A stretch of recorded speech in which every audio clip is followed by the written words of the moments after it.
Most people assume they'll live into their late 80s, but the reality is harsh. Many never make it past 82. And it's not because of some catastrophic illness. It's because of subtle daily habits, overlooked warning signs, and mental patterns that slowly rob your strength, awareness, and will to life. If you're over 60, this is not just a message, it's a wake-up call. Because what you do in the next 12 months will determine whether you fade or finish strong.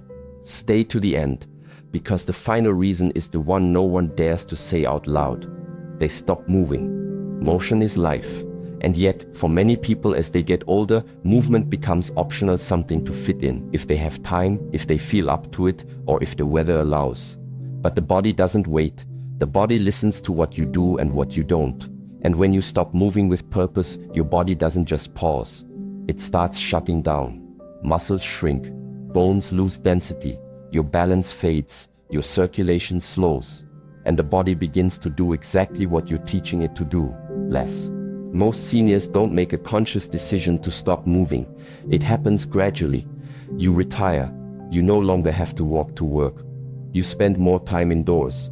Stairs start to feel tiring, so you avoid them. You begin sitting more, not just for meals, but during the day, during TV, during rest.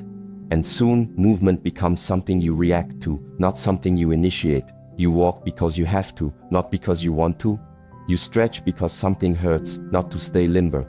You go outside only when necessary, and before you realize it, your world and your body have shrunk. But here's what most people don't understand. The problem isn't just physical. Yes, when you stop moving, your muscles atrophy, your joints stiffen, your bones become fragile. But it goes deeper than that. Movement is stimulation, not just to your body, but to your brain. When you move, you send signals from your feet to your spine to your brainstem. These signals wake up the nervous system. They keep you sharp.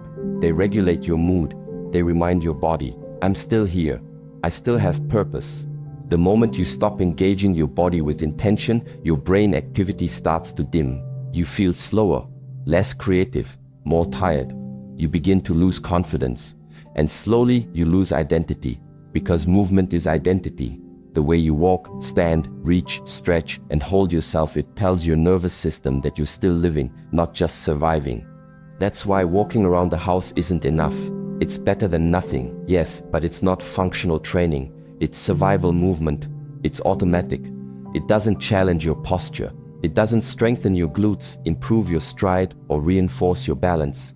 It just keeps you upright for now. But over time, it lets your muscles go quiet. It lets your core fade. It allows weakness to settle in places that once felt strong. What you need is intentional motion movement that requires effort, control, and presence. Not to run a marathon, not to lift heavy weights, but to keep your joints working the way they were meant to keep your spine aligned, to keep your nervous system awake. That means resistance training, even if it's just using a band or body weight. That means stretching with focus, not just bending randomly. That means posture exercises that help your shoulders stay back, your neck stay tall, and your hips stay stable.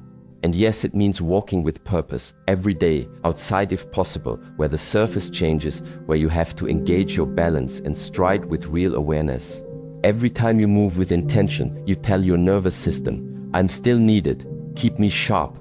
And your body responds, your blood starts flowing, your hormones rebalance, your digestion improves. Your breathing deepens. Your mood lifts. You don't need a full gym. You don't need fancy routines. You just need to reclaim movement as medicine, daily, consistent, non-negotiable. Because once you stop moving, the decline doesn't wait. It shows up fast. First, in small ways, your legs feel weak after a short walk. You trip more often. You hesitate when turning. But then it grows. You start losing muscle mass, not from disease, but from disuse. You start losing bone, not from age, but from inactivity. And once your posture begins to collapse, your lungs lose space, your balance becomes shaky, and your confidence crumbles. Movement is not something to do if you feel good. It's what makes you feel good. It's what keeps your digestion working, your joints moving, your brain firing. It's what tells your body you still belong in this world, not just as a passenger, but as a participant. So ask yourself, when was the last time you moved for your health, not out of habit, but with intention? When was the last time you walked not just to the kitchen, but around the block with your chest lifted and your stride strong? When was the last time you stood tall, stretched wide, and reminded your body that it was built to engage? Don't let convenience steal your energy. Don't let comfort weaken your legs. Don't let stillness become your default. You don't need hours. You just need a few minutes every day to send the message: I'm still here, I still move, I still choose to live. Because motion is life, and life, real, vibrant, engaged life, begins the moment you take the next step. They eat for comfort, not fuel. There comes a quiet shift in how many people eat as they grow older, and it often goes unnoticed. It starts small, skipping meals because you're not as hungry, choosing softer foods because they're easier to chew, eating something quick because it's just you at the table. But over time, eating becomes less about fueling your body and more about comforting it. Food becomes routine, emotion-driven or nostalgic, and while there's nothing wrong with comfort now and then, the danger is when it becomes the default. Because your body, especially after 60, doesn't need comfort. It needs support. The truth is, your digestive system changes with age. Your stomach produces less acid. Your gut bacteria shift. Your body becomes less efficient at absorbing certain nutrients, especially protein, magnesium, B12, and vitamin D. You lose muscle faster, you store fat easier, and your insulin response isn't as sharp as it used to be. That means the food choices that were fine when you were 30 now work against you after 60. If you keep eating like you used to, your body doesn't just slow down, it starts breaking down. Quietly, internally, cell by cell. Yet most older adults still build their meals around what's familiar. Bread, pasta, mashed potatoes, cereal, crackers, cookies, processed meats, easy snacks, soft, sweet, salty, and repetitive. These foods are comforting, but they're also empty. They spike blood sugar, cause inflammation, and leave your cells underfed. You feel full, but your body is still starving for real nutrition. And over time, that starvation shows up as fatigue, joint pain, brain fog, weakened immunity, and slow healing. You're not getting old, you're getting undernourished. And here's what most people don't realize. Comfort food doesn't just affect your body, it affects your mind. Highly processed, carb-heavy foods sedate you. They dull your focus. They lower your energy. They trigger inflammation in the brain, reduce neurotransmitter function, and even worsen symptoms of depression. That midday nap you need after a heavy lunch, that mental fog you can't shake in the afternoon, that constant bloated, sluggish feeling. It's not your age, it's your diet. You are what your cells can absorb, not what you eat. And if your cells are swimming in sugar, stripped of fiber, and missing critical nutrients, they can't repair themselves. They can't regenerate muscle. They can't protect your organs. They can't keep your nervous system sharp. When you eat for comfort, you remove vitality from your life. Your body may still be functioning, but it's not thriving. It's surviving. And that's the slow shift no one talks about. The difference between aging and decaying. So what does it mean to eat with intention? It means prioritizing function over flavor, not every time, but most of the time. It means building meals around protein, lean meats, fish, eggs, legumes, because muscle is the currency of aging, and without it, everything declines. It means choosing fiber-rich foods, vegetables, fruits with skin, whole grains, seeds, because your digestion needs stimulation to stay active. It means cutting back on sugar, not just for weight, but because sugar feeds inflammation and drains your energy. And it means hydrating with water, not soda, juice, or coffee all day, because your cells need clean fluid to function well. Eating well isn't about restriction, it's about respect. Respecting what your body needs at this stage of life. Respecting your future self enough to give it strength now. You don't need to follow a strict diet or become a health expert. You just need to be honest. Are you feeding your body or are you numbing it? Are you eating to stay sharp, mobile, and energized, or to pass time, soothe stress, or avoid cooking? One change makes a difference. Swapping breakfast cereal for eggs and fruit, replacing soda with water and lemon, adding a handful of greens to your plate, skipping dessert 2 nights a week. These small decisions send your body a powerful message. I still care. I'm still here. I still want to live well. And your body will respond with more energy, better mood, improved sleep, and clearer thinking. You don't need perfect meals, but you do need purposeful ones. Because after 60, food is no longer just about enjoyment. It's your medicine.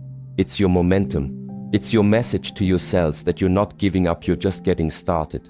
They shrink their social world. Connection is not just a luxury. It's not just something nice to have. For the aging body and brain, connection is medicine.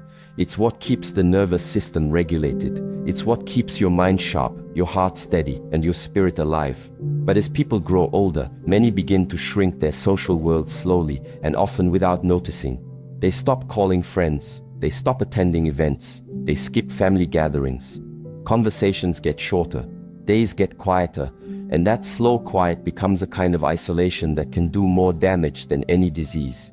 When you disconnect from people, your body begins to respond, and not in a good way.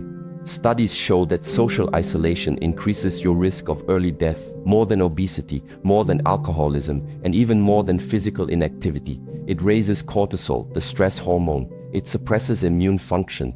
It increases inflammation. It contributes to memory decline, anxiety, depression, and even cardiovascular problems. You may still be breathing, but your cells start acting like you've already checked out. And yet it happens to so many people. Sometimes it's the result of retirement. You stop seeing coworkers, your routine shifts, your schedule becomes flexible, but your world becomes smaller. Other times it's health related.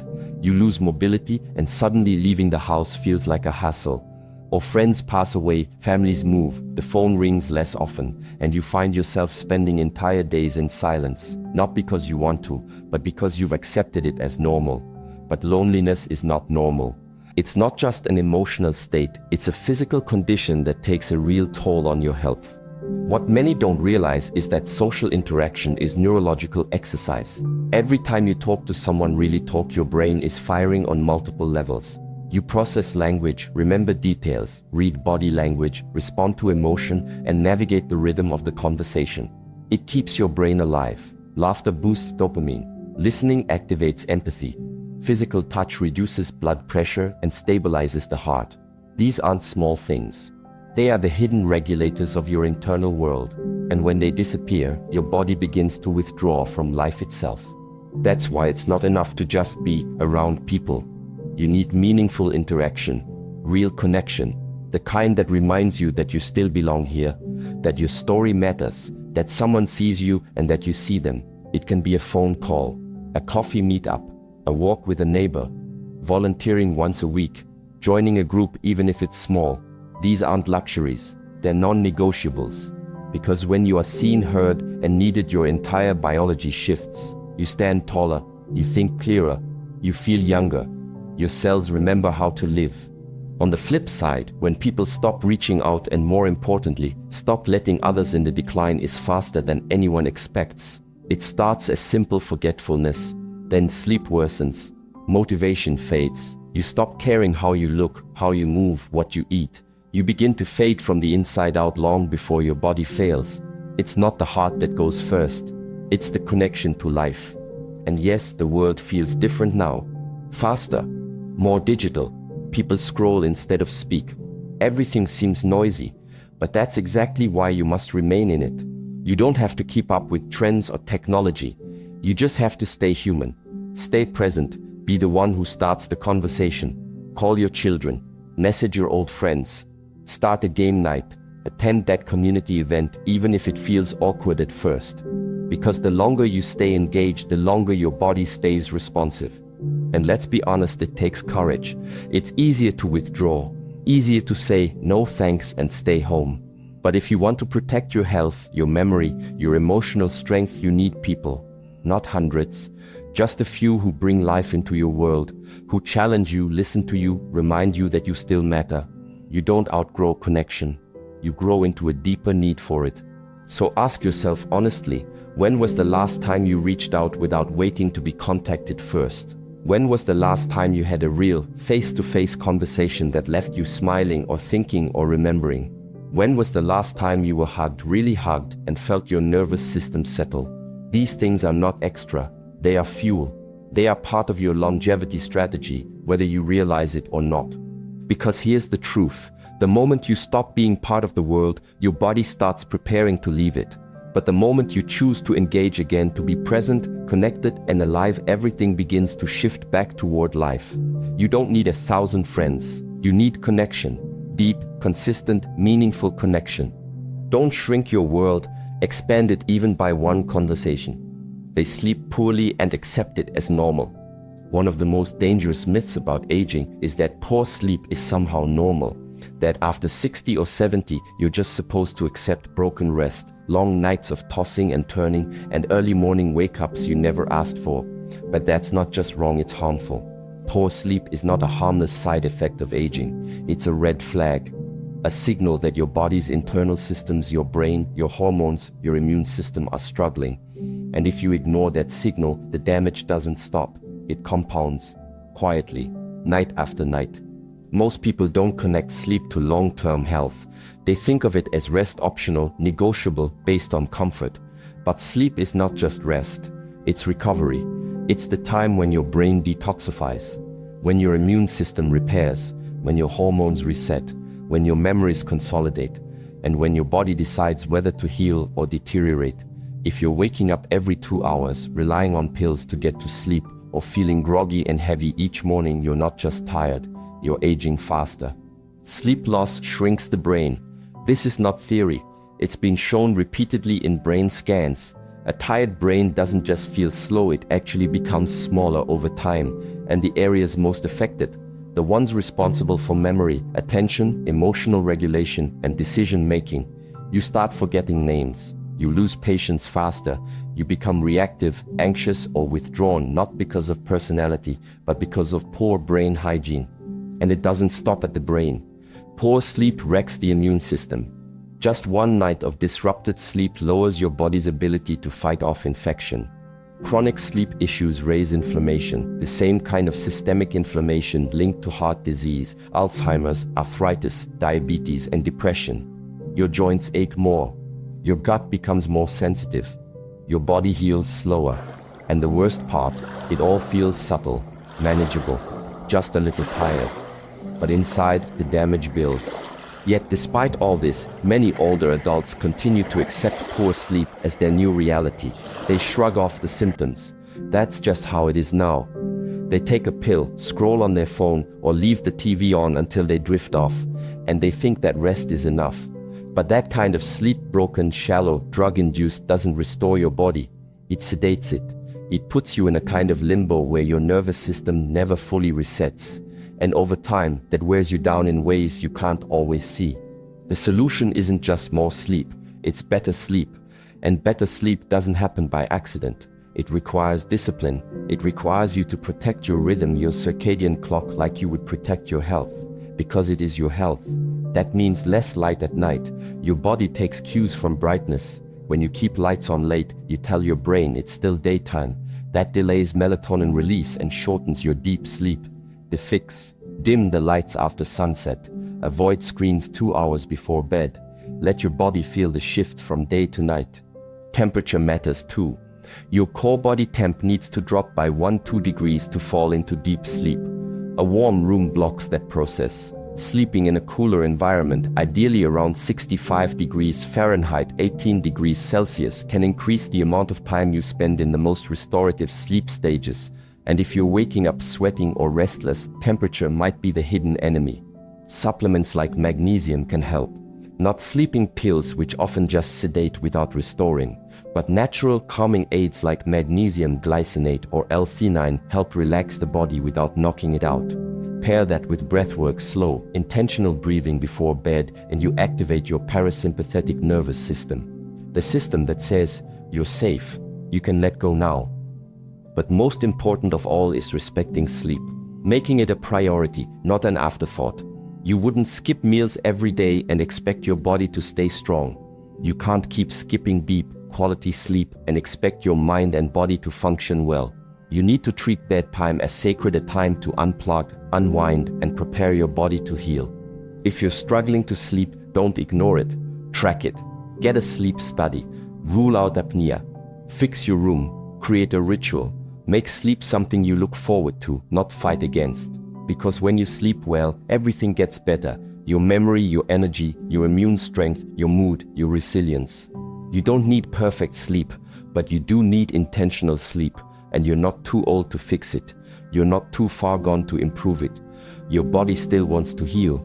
Your brain still wants to repair, but it can't do that if you're sabotaging your rhythm every night. Don't let poor sleep feel normal. Don't let fatigue become your baseline. Choose rest that restores you, not just rest that gets you through the night. Because the longer you sleep poorly, the shorter your life becomes. They live without purpose. This is the last one, and it's the hardest. Not because it's rare, but because it's everywhere.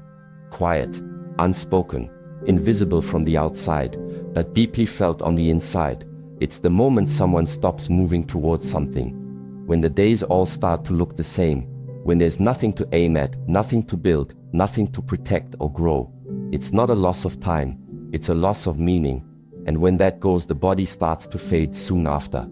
Purpose is not a job, it's not your title, it's not even your productivity. Purpose is a decision to remain committed to something that matters. It could be taking care of your health, supporting someone you love, sharing your wisdom, helping others, learning a new skill, or simply waking up each day with the mindset, I still have something to give. It's not about being busy, it's about being needed. And when the nervous system knows you're needed, it stays engaged. But when it doesn't, it downshifts, slowly, reluctantly, but surely. The problem is, most people retire from more than just work. They retire from effort, from vision, from the challenge that kept them sharp. The clock no longer matters. The deadlines are gone. And for the first few months, that can feel like peace. But too much stillness is not peace, it's decline in disguise. The body begins to loosen. Muscles lose tone. Posture collapses. The appetite fades. Sleep becomes lighter. Hormones drop. Brainwaves flatten. And the soul, the part of you that once burned with focus, becomes quiet. Not gone, just dulled. You see it in their eyes, in the way they speak, the way they move. People who once stood tall begin to hunch. Those who once looked forward now only look down. Their voice becomes softer, their choices fewer, their steps slower. It's not just aging, it's what happens when a person no longer feels called, when there's no reason to push, no one counting on them, nothing new to wake up for. And here's the harsh truth. Without purpose, the human system starts to prepare for exit, not instantly, but gradually. The immune system weakens. Memory becomes less important, so the brain lets go of it. The eyes don't focus as clearly. The spine compresses. Blood flow slows. These are not just the side effects of time. They are the side effects of disconnection from meaning. And the body, smart as it is, does not waste energy where there is no longer intention. But here's the good news. Purpose can return at any age, for any person. It doesn't require a grand mission or a public platform. It starts with a single question. What can I still give? That question has power. It lights a fire in the nervous system. It brings focus back to the eyes. It tightens the posture. It strengthens the heartbeat. It tells your biology, there's still something here. Keep going. Purpose can be small. Watering your garden with intention. Calling your grandson and listening fully. Mentoring a younger neighbor. Reading a new book. Learning a new recipe. Walking to stay strong for someone else, helping others move through their fear. You don't need applause. You just need responsibility, even if it's only to yourself. Because once you take ownership, once you decide that life is still in session, everything starts to change. You eat better, you sleep deeper, your thoughts become clearer. Why? Because the body follows the mind, and the mind follows purpose. When you say to yourself, I am not done, your cells hear you. Your brain begins to adapt. Your nervous system tunes in. You stop drifting. You begin to move forward again, maybe slowly, but surely. Don't let the world convince you that your best years are behind you. Don't believe the lie that retirement means releasing meaning. You don't retire from being needed. You don't retire from leading your own life. You don't retire from caring. If you wake up today, then today is yours to lead. If you're breathing, you're still being asked to participate.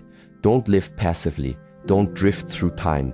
Don't treat life like a waiting room. The clock hasn't stopped. It's still ticking. But the question is, are you still showing up? Purpose doesn't find you. You create it with your choices, with your attention, with your will. Choose something worth showing up for. Because the moment you live without purpose, the body begins to wonder why it's still here. And the moment you live with purpose again, the body remembers, and it starts rebuilding your life from the inside out. You don't need a grand mission, but you do need a reason. A garden, a grandchild, a journal, a group, a cause. Anything that reminds you, I matter. Final wisdom. Most people don't die because they're old. They die because they've stopped participating in life. Don't wait for decline to remind you to live. Life now with movement, with fuel, with connection, with sleep and with purpose. Because the finish line is not guaranteed. But how you run your last laps is still in your control.